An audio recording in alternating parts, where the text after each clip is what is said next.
Hello प्यारे दोस्तों, आज की इस वीडियो में हम बात करने वाले हैं क्लास 12th के मैथ के सिलेबस के बारे में। हमें कौन कौन से चैप्टर पढ़ने हैं और हम किस प्रकार से पढ़ेंगे। कुछ बच्चे कहेंगे सर हमने क्लास 11th में कुछ भी नहीं पढ़ा है, क्या कोई दिक्कत की बात है? नहीं, कोई दिक्कत की बात नहीं है, क्योंकि क्लास 12th की मैथ क्लास 11 से बहुत ही आसान है। तो पहला चैप्टर देखते हैं क्या है। पहला चैप्टर है संबंध एवं फलन। बच्चों, आपने क्लास 11th में संबंध क्या होता है और फलन क्या होता है ये आप पढ़े होंगे। वहाँ पर बच्चों संबंध और फलन के बारे में आपने पढ़े होंगे, लेकिन यहाँ पर हमें पढ़ना है संबंध के प्रकार क्या होते हैं और फलन के क्या प्रकार होते हैं। इस चैप्टर से बच्चों 8 नंबर का यूपी बोर्ड में पूछा जाता है। 2 प्रकार के क्वेश्चन बनेंगे, या तो पूछेगा संबंध से क्वेश्चन या फिर पूछेगा फलन से क्वेश्चन। तो बच्चों ये यूपी बोर्ड में 8 नंबर का क्वेश्चन आएगा इस चैप्टर से। अगला पार्ट है प्रतिलोम त्रिकोणमितीय फलन। बच्चों आपने 11वीं क्लास में प्रतिलोम त्रिकोणमितीय फलन के बारे में नहीं, आप त्रिकोणमितीय फलन के बारे में पढ़े हैं। वहाँ पर हम प्रतिलोम त्रिकोणमितीय फलन पढ़े हैं और यहाँ पर हम पढ़ेंगे प्रतिलोम त्रिकोणमितीय फलन। इन दोनों में अंतर क्या है? बच्चों क्लास 11th में हमने पढ़ा था साइन π/6 हमें क्या देता है? 1/2 देता है। यहाँ पर हम पढ़ेंगे इनवर्स ट्रिग्नोमेट्री। यहाँ पर हम पढ़ेंगे साइन इनवर्स 1/2 हमें किस पर देता है? तो कहेंगे किस पर? π/6 पर। ये बच्चों हम क्लास 12th में क्लास 11th का उल्टा पढ़ेंगे त्रिकोणमितीय फलन को। अगला चैप्टर है आव्यूह और सारणिक। ये बच्चों क्लास 12th के सबसे आसान चैप्टर हैं, इसलिए हम इन्हीं चैप्टर को सबसे पहले शुरू करेंगे। अगर बच्चों आपको आव्यूह चैप्टर आएगा तभी आपको सारणिक चैप्टर आएगा, ये दोनों एक दूसरे से रिलेटेड हैं। अगला चैप्टर है सातत्य और अवकलनीयता।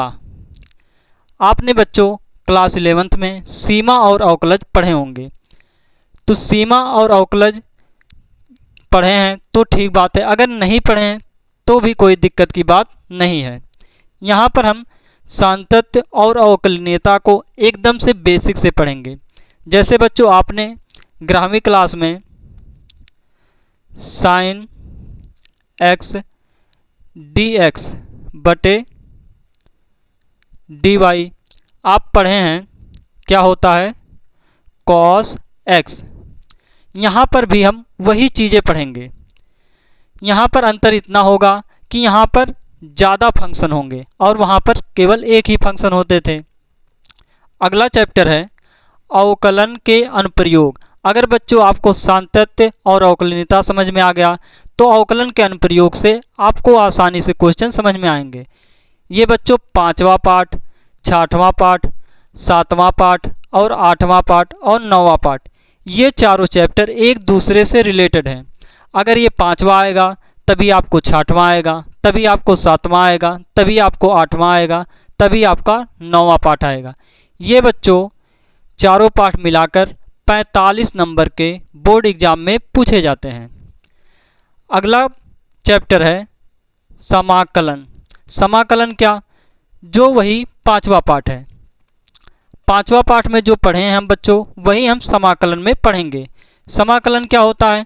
इस 5वें पार्ट का सेम टू सेम उल्टा होगा। जैसे यहाँ पर हमने पढ़ा साइन x का डेरिवेटिव cos x होता है, यहाँ पर हमसे कहेगा cos x किसका डेरिवेटिव होता है? तो हम कहेंगे साइन x का। तो बच्चों अगर आपको 5वां पार्ट आएगा समझ में तभी आपको 7वां पार्ट आएगा समझ में। अगला है समाकलन के अनुप्रयोग। समाकलन के अनुप्रयोग अगर आपको 7वां पार्ट आ गया तो समाकलन के अनुप्रयोग आसानी से समझ में आ जाएंगे। ये भी यूपी बोर्ड में 5 से 8 नंबर से इस चैप्टर से पूछा जाता है। अगला है अवकल समीकरण। अगर बच्चों समाकलन के अनुप्रयोग आ गया तो अवकल समीकरण आसानी से समझ में आ जाएगा। अगला है सदिश बीजगणित और त्रिविमीय ज्यामिति, ये दोनों पाठ एक दूसरे से रिलेटेड हैं।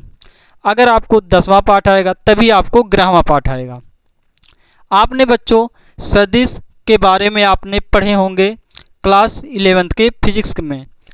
जो वहाँ पर फिजिक्स में था वही यहाँ पर हमें पढ़ना है। सिर्फ इतना अंतर है कि इसमें हमें ज़्यादा वेक्टर के बारे में पढ़ना है और वहाँ पर हम थोड़े से पढ़े थे। अगर बच्चों हम मैथ के सदिश पाठ को पढ़ लेते हैं तो फिजिक्स का सदिश पाठ हमें बहुत अच्छे से समझ में आएगा। अगला है त्रिविमीय ज्यामिति। हम बच्चों क्लास 11th में त्रिविमीय ज्यामिति के बारे में पढ़े थे। क्या पढ़े थे? सिर्फ उसका इंट्रोडक्शन पढ़े थे। यहाँ पर हम एकदम से बेसिक से एडवांस तक इस चैप्टर में पढ़ेंगे। अगला चैप्टर है रैखिक प्रोग्रामन। रैखिक प्रोग्रामन एक छोटा सा चैप्टर है, लेकिन ये यूपी बोर्ड में 5 से 8 नंबर का पूछा जाता है और बहुत ही आसान चैप्टर है। अगला है प्रायिकता। अगर बच्चों आप क्लास 11th का प्रायिकता पढ़े हैं तो ठीक बात है, अगर नहीं पढ़े हैं तो कोई दिक्कत की बात नहीं है, क्योंकि हम इस क्लास में प्रायिकता को एकदम से बेसिक से पढ़ेंगे। तो बच्चों ये हो गया क्लास 12th के मैथ की सिलेबस का ओवरव्यू। हमने समझाया कि हम किस प्रकार पढ़ेंगे और क्या क्या इस चैप्टर में आएंगे। तो बच्चों क्लास 12th की मैथ शुरू होगी 3 अप्रैल से। 3 अप्रैल से हम शुरू करेंगे बच्चों क्लास 12th की मैथ, और सबसे पहले हम पढ़ाएंगे आव्यूह पाठ को। पहले हम आव्यूह पाठ पढ़ेंगे, फिर हम शारीरिक पाठ पढ़ेंगे। हम कुछ इस प्रकार से पढ़ेंगे। पहले हम तीसरा चैप्टर पढ़ेंगे, फिर चौथा चैप्टर पढ़ेंगे, फिर पहला पढ़ेंगे, फिर दूसरा पढ़ेंगे, फिर तीसरा पढ़ेंगे, तीसरा तो हो जाएगा, फिर हम पढ़ेंगे 5वां, फिर 6वां। इसी प्रकार से लाइन से पढ़ते हुए चलेंगे। तो बच्चों इस प्रकार से हम पढ़ेंगे। और बच्चों फिजिक्स का भी हम पढ़ाएंगे। फिजिक्स में बच्चों हम शुरू से ही चालू करेंगे। तो बच्चों अगर वीडियो अच्छा लगा हो तो लाइक, सब्सक्राइब, कमेंट ज़रूर करें। Thank you.